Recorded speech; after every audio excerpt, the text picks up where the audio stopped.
Welcome back to the channel friends. इस video में मैं दूंगा आपको Kailash Chandra volume 1 transcription number 1 की डिक्टेशन। स्पीड होगी इसकी 80 words per minute. The dictation will begin in 10 seconds, so be ready for it. 5, 4, 3, 2, 1, start. Now, sir, honorable members will recall that the bill was introduced in the House of the People on the 2nd September 1953. It has had a long history, and in one form or another it has been before the public since the end of 1949. In the statement of objects and reasons, the various stages through which the bill has passed since 1946 have been summarized, and I need not recapitulate on this occasion the circumstances in which the then government of India took the decision in early 1946 to initiate an inquiry into the reform of our company law. I would remind honorable members that between 1946 and 1948, the entire field of company law was carefully reviewed by two distinguished company lawyers who were appointed to recommend the broad lines on which the present act should be revised. Their recommendations were examined in the then Ministry of Commerce, and certain tentative departmental views which emerged were circulated in a comprehensive memorandum to all recognized trade and industrial associations, bar associations, the high courts, and the state governments that brought us to the end of 1949. Many representations on this memorandum were duly received from chambers of commerce, trade, and industrial associations, state governments, and the general public.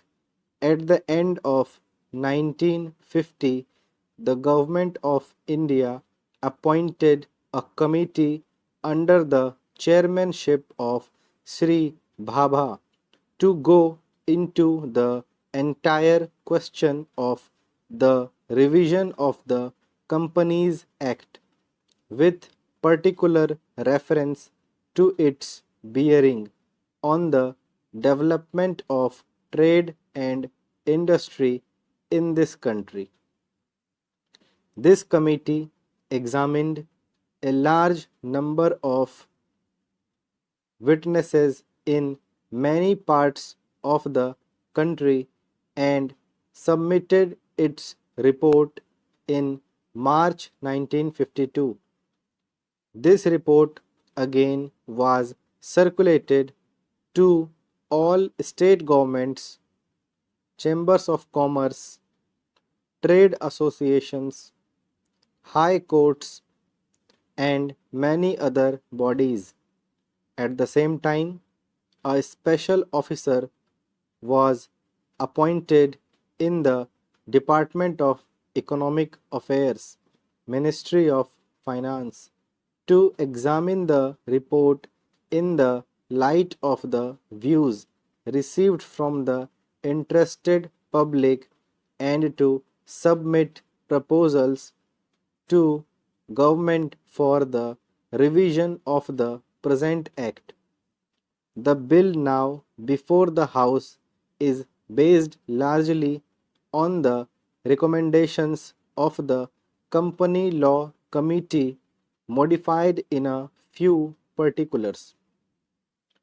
Honorable members will notice that so far as public relations go, the bill has covered adequate ground.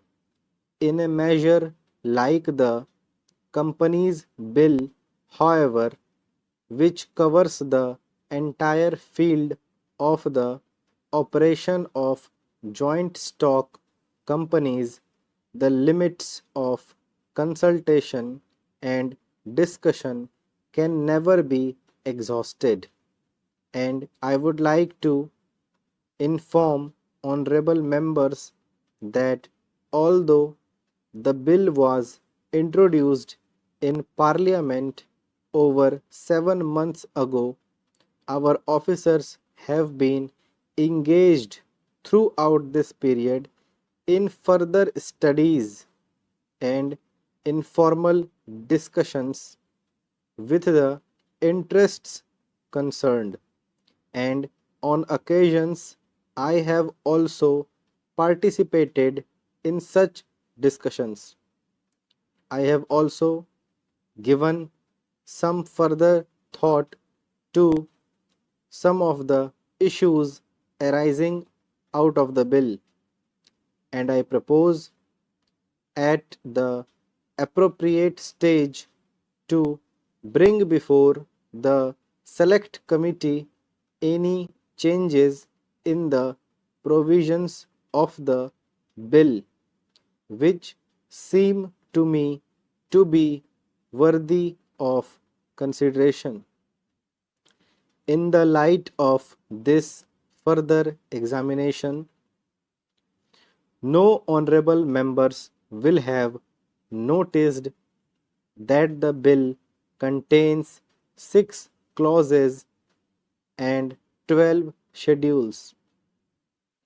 I think it is probably one of the longest legislative measures in recent legislative history, but its size might be regarded as misleading unless I make a few comments.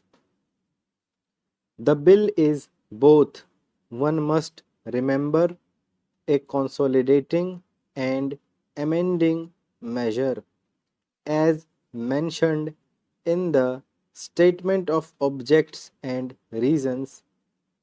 This is the first opportunity which has occurred since 1923 for the consolidation of the Companies Act. Advantage has been taken of this opportunity to redraft several long and complicated sections in the present Act, which have been split up into a large number of clauses. This is the largest single factor accountable for the increase in the number of clauses in the bill. New clauses embodying substantial changes in the present law would hardly constitute more than a small fraction of the bill. I would also draw attention to the structural changes in the bill to which a reference has been made in the Statement of Objects and Reasons. The redraft of the bill and the rearrangement of the existing chapters in the Companies Act in a more logical order have, I think, resulted in a noticeable improvement in the form of the bill, and I hope will facilitate better understanding and appreciation of the scheme. I wish that the act which came into effect long ago was implemented properly.